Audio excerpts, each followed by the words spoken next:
Worlds. We're running again for continuation. I'm naming this series now the Reign of Rayne. I made the character and named her Rayne. So we're gonna take over the fucking world, and yeah, see how this goes. Possibly it looks dope.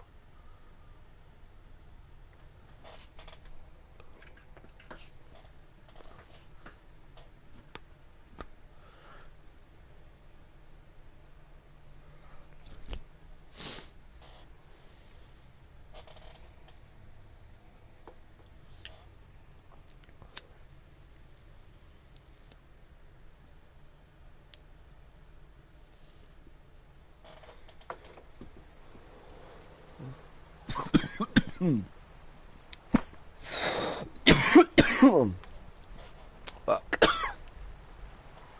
I just made it to Edgewater.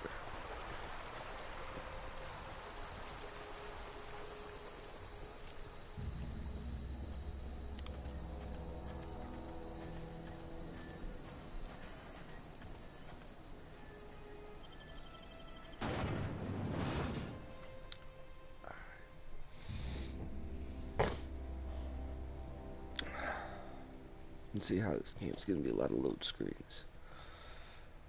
It's alright.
The grease monkey, Argo?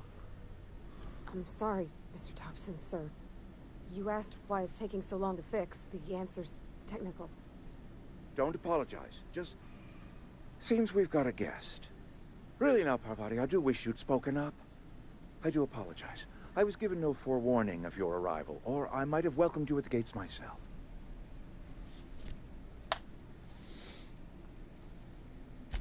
I'm Reed Thompson, Outpost Administrator. I cannot help but notice you are not in uniform.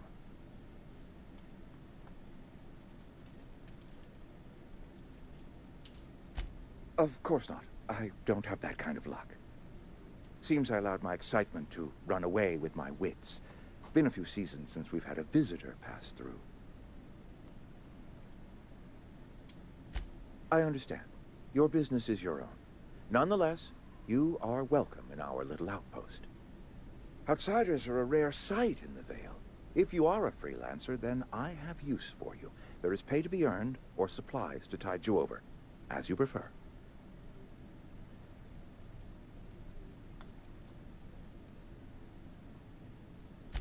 The sort of work for which I cannot spare my own people. I am in the midst of a difficulty, the resolution of which requires a third party. You. There's an old botanical lab, mostly abandoned now, but still eating up power from our plant. Power which our cannery sorely needs. I need you to go to the geothermal plant and reroute power from the botanical lab over to us. Simple as that. I was not entirely sure how to tell you this. The botanical labs are not legally inhabited, but there are people who live there.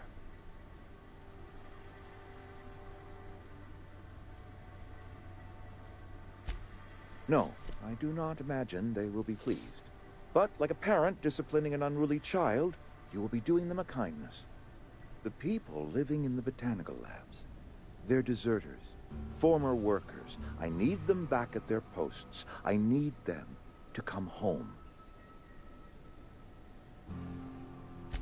Edgewater is struggling. We haven't hit our production quota in years. If we don't meet our quotas this year, the company might shut us down for good. I need those workers back at their stations.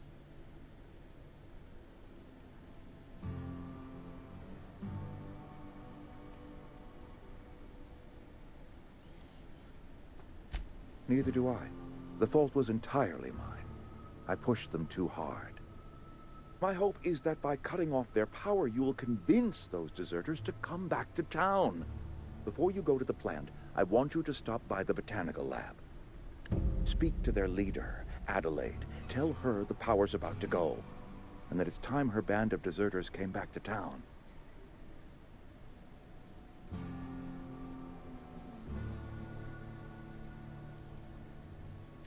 My dad told me all about the plant. Taught me all he knew. I could come in useful. I mean, if that's all right with you, Mr. Thompson. Sir.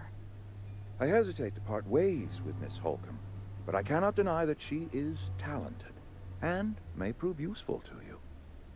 You will need an administrative passcode in order to enter the plant. I am trusting you with mine, and trusting Miss Holcomb to guide you if you'd like. Great!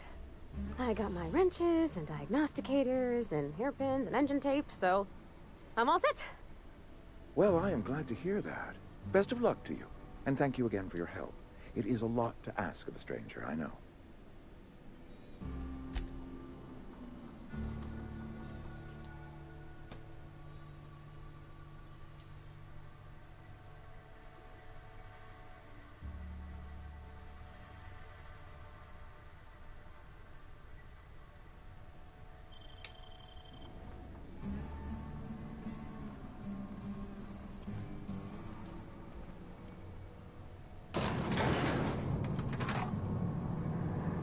We better clear out of Mr. Thompson's office before we talk.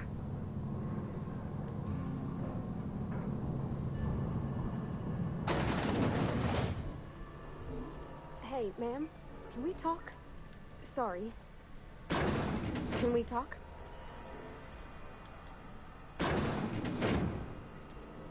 sorry. You just want to get out of here. And you likely don't want to tag along like me. It's just, Mr. Thompson has his own view on matters, on account of it's his job and what all, but that's not the only side of the tale. To Mr. Thompson, a person's a gear. It does its job quiet-like. If it squeaks or stutters, it gets replaced. The deserters are decent folk. I knew some of them before they left.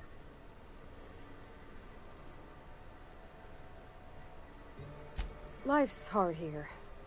Especially for them that don't fit in so well.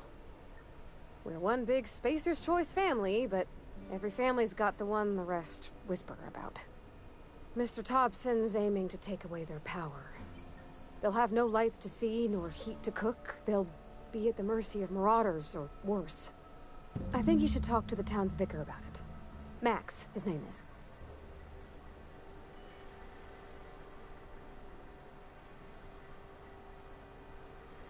About if what Mr. Thompson proposes to do is upright. Leaving Miss McDevitt's folk to their fate. They're neighbors. Kin. And maybe he can think of something else to try. Something we ain't. He used to go walking outside town. Maybe he found something that'll help. It's just an idea. Alternate That's place all. for them to go rather than back to town somewhere that's still got power.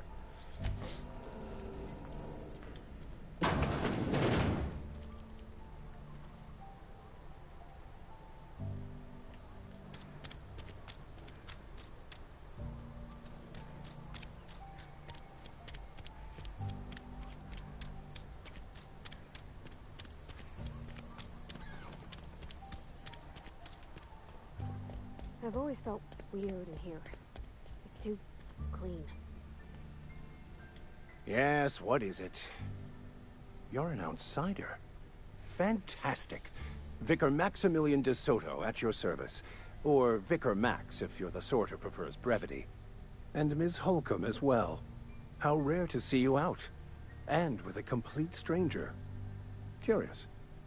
Just tagging along, Vicar DeSoto. Don't mind me. I so rarely get new people to talk to. Name your poison, anything at all.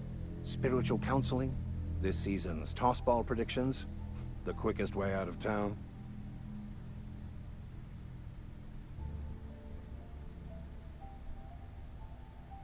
But what?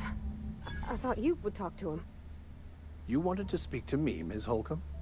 Every time I've tried to engage you in conversation, you look at the floor, answer in single words, and slink away. I can't imagine what would be so grave as to drive her to my mission. What has Mr. Thompson asked you to do?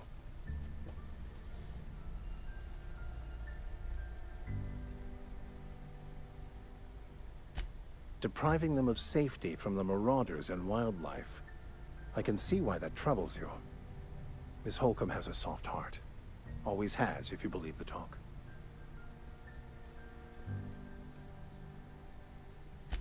They rejected the order of society and live beyond the walls so thoughtfully provided by our Spacer's Choice patrons. Does that strike you as a responsible life choice?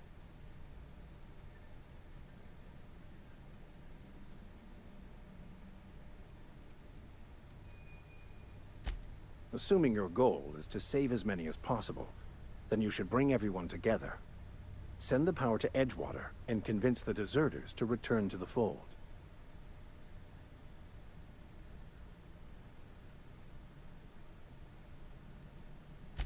Not if things are left to stand as they are. If you don't mind a bit of unsolicited advice, be cautious on your way to the geothermal plant. It is not as safe as you might assume. One of the reasons I transferred here was to fulfill my duty in hunting down banned heretical texts. I happen to know such a book is, as we speak, tainting a collector's library in Emerald Vale. However, the collector's residence lies outside the town's walls. My retrieval efforts have been thwarted by marauders who have overrun the property. Should you fare better than me, I'd pay a handsome sum for the book.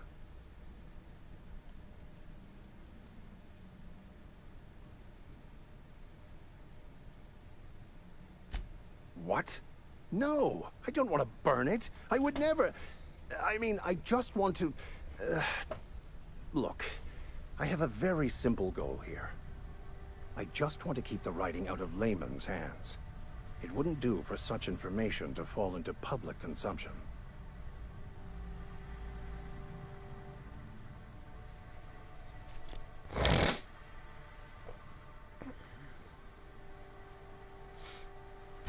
It's a handwritten journal. A faded blue cover with the name M. Bakonu handwritten in the lower corner. I'll mark where I saw it on your map. Assuming you're serious? It is not only a beautiful relic of a bygone time, it's also the thoughts of an early thinker on the nature of man's place in the cosmos. Not many in this colony could understand its true value, should they ever read it. Thank you. If you retrieve it, you can always find me here.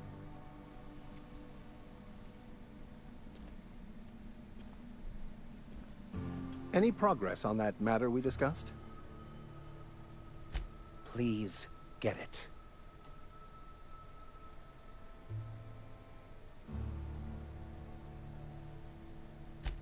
What would you like to discuss? Mechanical tomfoolery is well out of my purview. I suggest you take such matters to Mr. Thompson in the cannery.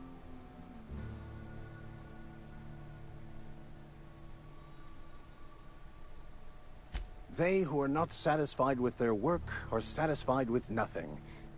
No? How about, work fortifies the spirit.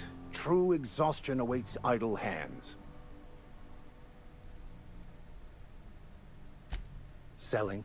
No. It is free for all who seek it.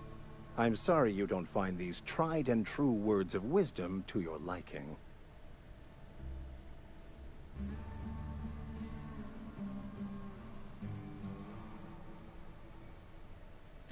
Have you?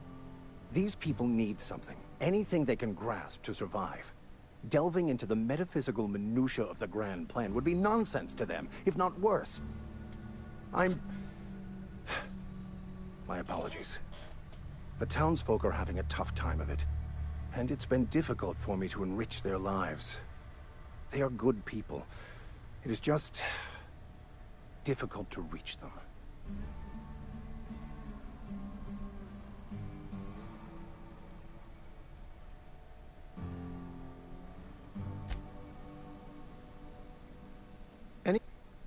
Please get it. What would you like to discuss? Not to put too fine a point on it, but your choice of wardrobe is not precisely common hereabouts. Also, you lack the distinctive worker gaze. Usually either a deadening behind the eyes, or in some rare cases, a wild-eyed frenzy, like a trapped animal. Pretty universal here, except for Ms. Holcomb, who, for some reason, doesn't seem to have much to say to me. Isn't that right? It's just... there's more to it all than numbers. Sorry.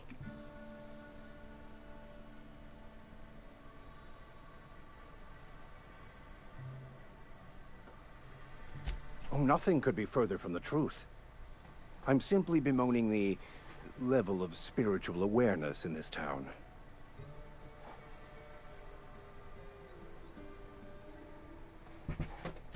Yes, but there are few who hear me in this miserable place. I must double my efforts to elevate my flock. These are good, hard-working people here.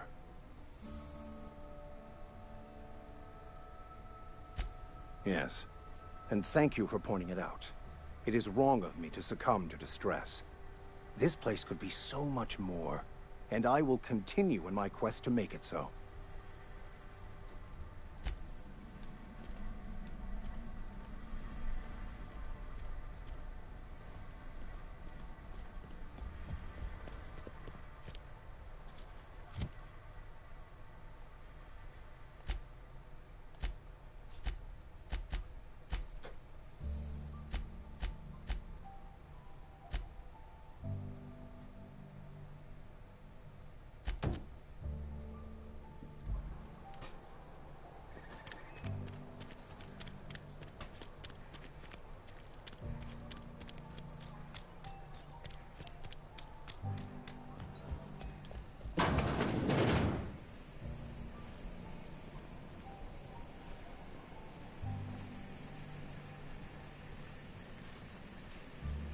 You the new worker? Whatever. Make it quick, Tenderfoot. I'm busy. Foreman Granger. Mind those words don't come out of your mouth unless preceded by yes, or right away, or thank you. Shit. Silas still on about that. Here, take the fees. I'd appreciate it if you didn't tell Reed I was late on my payment. Because they're not my fees, and not my gravesite. Guy I worked with shot himself. I paid the bill. I could do without the sarcasm. Wasn't acting out of the goodness of my heart. Law requires delinquent gravesite fees to be paid by the deceased party's closest living relative, which meant me. Shame, though. Eugene was a good worker. Woke up one morning and put a round through his upper story. Can't imagine why. The kid was doing all right at his desk. We all thought he was an upstanding receptionist. Just between the two of us, I'm pretty shocked his weapon didn't misfire. Spacer's Choice handguns aren't the most reliable. Not half as awful as the bill Eugene left us with. Suicide's a crime. The legal term is irreparable damage to company property. What Eugene did to himself was vandalism.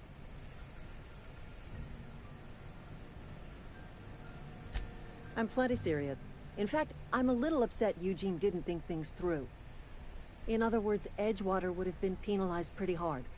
Whatever Eugene was worth as an asset, we would have had to pay out of pocket to Spacer's Choice.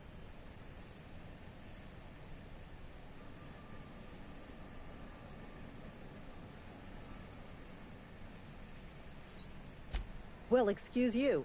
I'll have you know, Eugene was an asset to us all. May his atoms be commended to the law. All I know is Silas asked me for Eugene's gravesite fees, which means he was approved for burial, which means his papers went through, which means the town's in the clear. I'm just glad to put this whole ugly affair behind me. Eugene can rest his bones in peace, and the rest of us can get on with our own lives.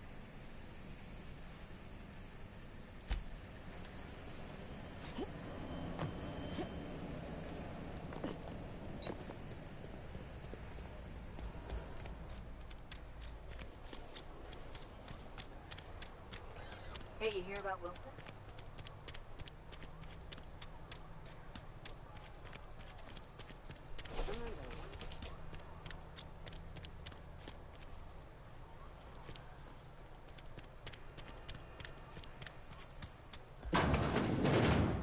Yes, Mr. Thompson.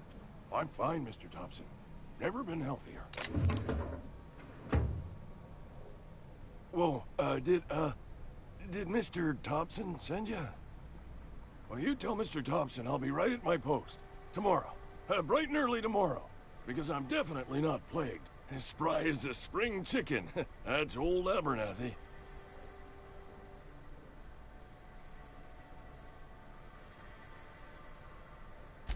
You some sort of wandering alienist? Walking into a man's own domicile, pestering him about his mental state?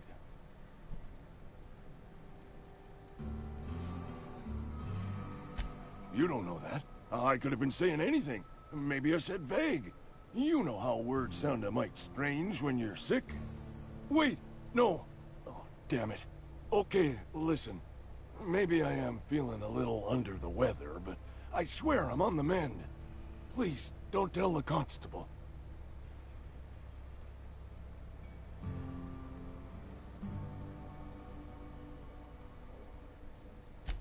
She'll toss me in the sick house. I would have confessed before the good vicar. Get some ablutions for my spirit. Just never found my courage is all. Hey, you're hale and healthy and possibly for hire, ain't ya? Do a good turn for an expiring old man? There's a cache of anthracillin tucked away in the old community center. Powerful stuff. Stronger than what we got, anyway. I need you to break in, nab that medicine, and bring it back to me. You oblige me with your haste. I think I feel the plague spreading. Oh, Law, it's in my spleen now. I can feel it.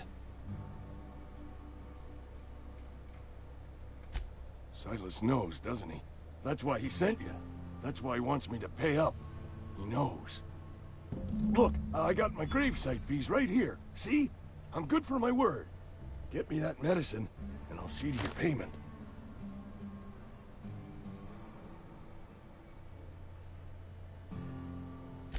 I know that, but I got nobody else to turn to. Reed would have wrote me up. Constable would have locked me up and wrote me up. Could have gone to see the good vicar, but I never did find my courage.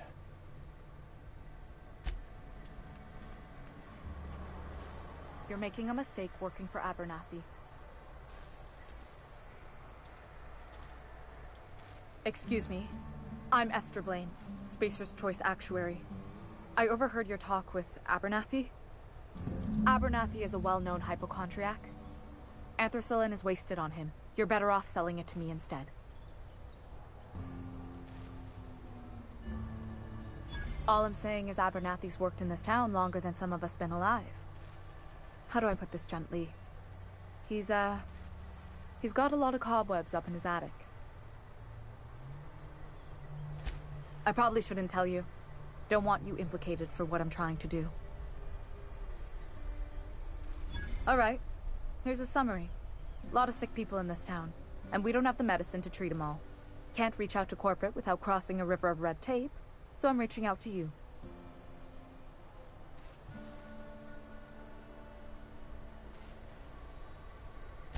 Something like that. Look, I'm not in the habit of law-breaking, but sometimes you've got to do the wrong thing for the right reasons. That's all I can ask of you.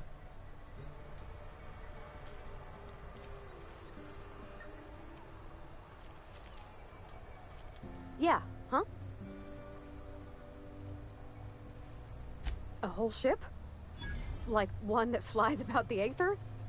That's a tall order. I guess the generator that powers Bess? I mean, the cannery. If you turn on the thermal plant like Mr. Thompson wants, we can shut down the generator. Then it'd be safe to yank the regulator. You mean about the mission being too clean?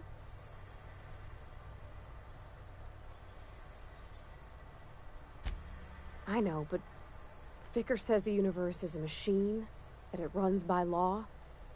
Real machines have gunked up oil, scratches, and worn bits. You can tell they've seen handling, been used by folk. The machine Vicker sees is one that ain't never been run. It's not for people to live in. It's something on a museum shelf, under glass.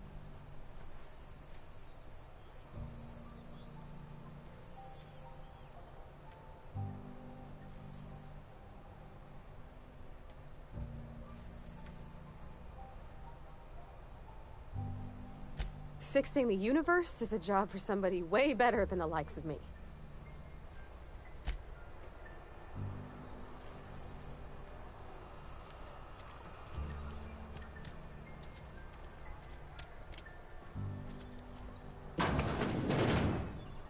Oh, I cut my own hair. But Conrad sells real good disinfectant. Please don't touch anything. Your hands are probably crawling with germs. Physical hygiene recapitulates moral hygiene. Cleanliness is next to lawfulness.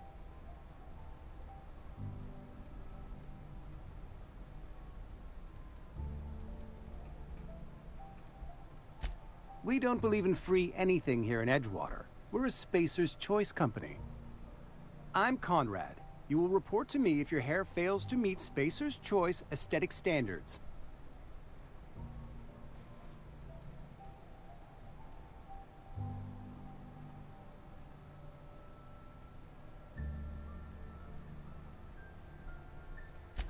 Burial, in the unfortunate event of a fatality. It's what a barber does. We make you presentable. Ah, gravesite fees. Silas and I had talked about this at length. I thought I'd made it clear my pecuniary situation precludes the necessary restitutions.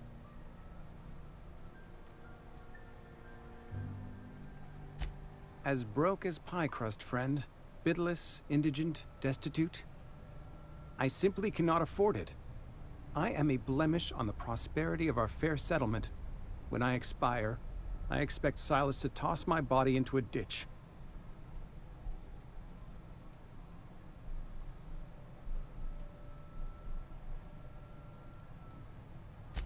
I have to be, if only to prepare myself for my inevitable dressing down at the hands of corporate. Tell Silas I can't afford to pay, and that I fully expect to have my medical rights revoked for this dereliction. With my apologies.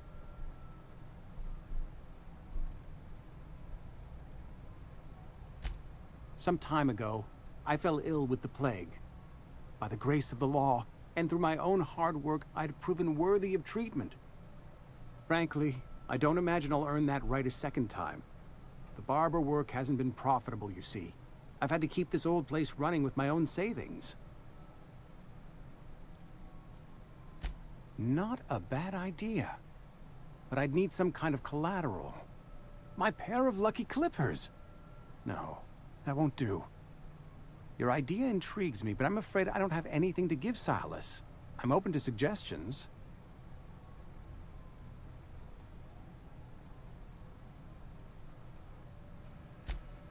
Much obliged.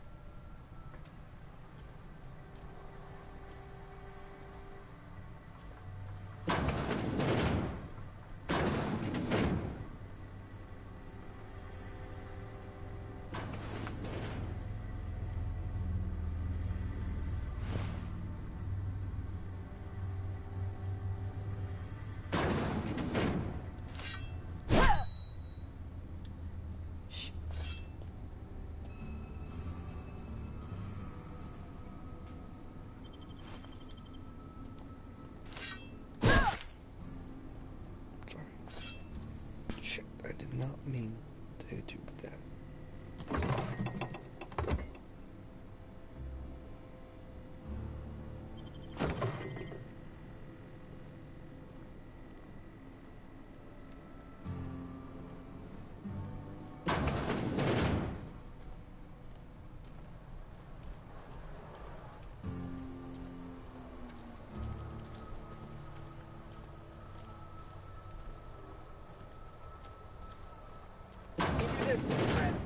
Sick house is no place for a traveler.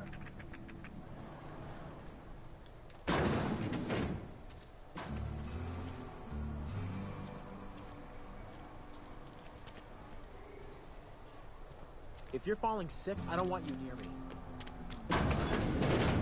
I'm not allowed in here. Not since the vending machine incident. Holcomb, got my eye on you, girl. Miss Holcomb ain't allowed in this establishment. Not since that little incident. Absolutely. I'll keep my hands in my pockets. I won't touch anything while we're in here, Mr. Moreau. I promise. Go right ahead.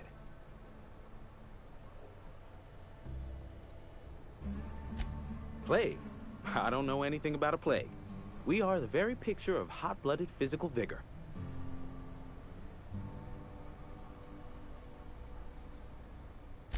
I take umbrage with your choice of phrase. We ain't sick, we're rugged. Some of us who get sick are liable to exaggerate the conditions of that sickness, but the fact is, if you work hard, you have got no cause to worry.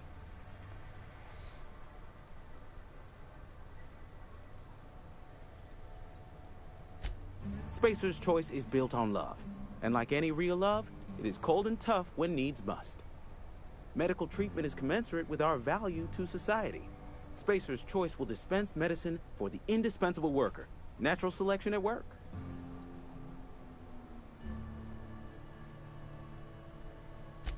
Then the hand of medical science will not grace you with its touch, and you must recover on the virtue of your own grit.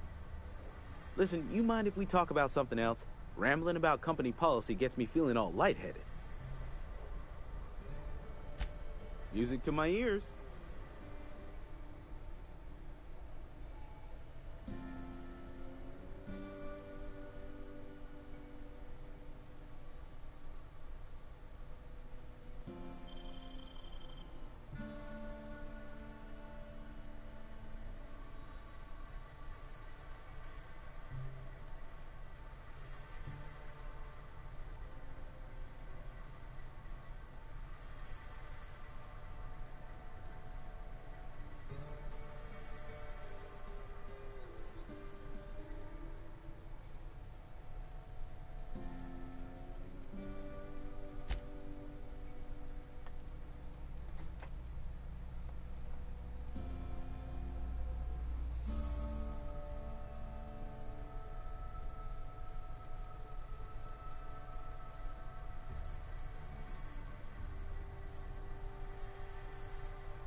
something outside the walls. What can I do for you?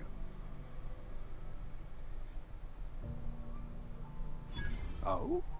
Am I in the company of a fellow doctor?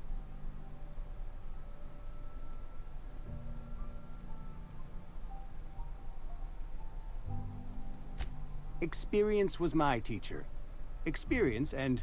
So, you want to be an embalmer, brochures 1 through 5, courtesy of the Spacer's Choice Department of Career Development. Go ahead. Edgewater has been good to me. I consider myself privileged to work here. I am never wanting for work, not since the plague started.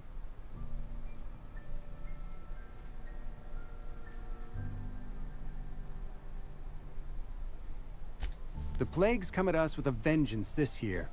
Lost 6 workers in as many months. I wouldn't call them good workers, mind you. If they were any good, they'd have been treated. Still, it is a shame. Fever, chills, fatigue, aching, vomiting, an excess of phlegm, a tendency towards belly aching.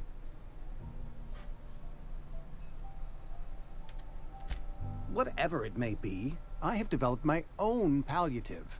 Boiled canid liver and a splash of ethanol. Company policy, friend. We don't have enough medicine to treat all of us, so we treat the best among us. Mr. Thompson's brainchild. Have you met him yet? Thoughtful-looking fellow, stares out of his office most hours.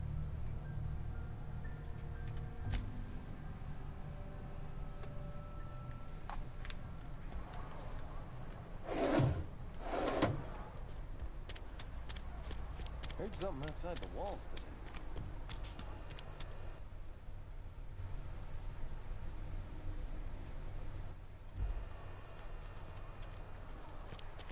Something got you down?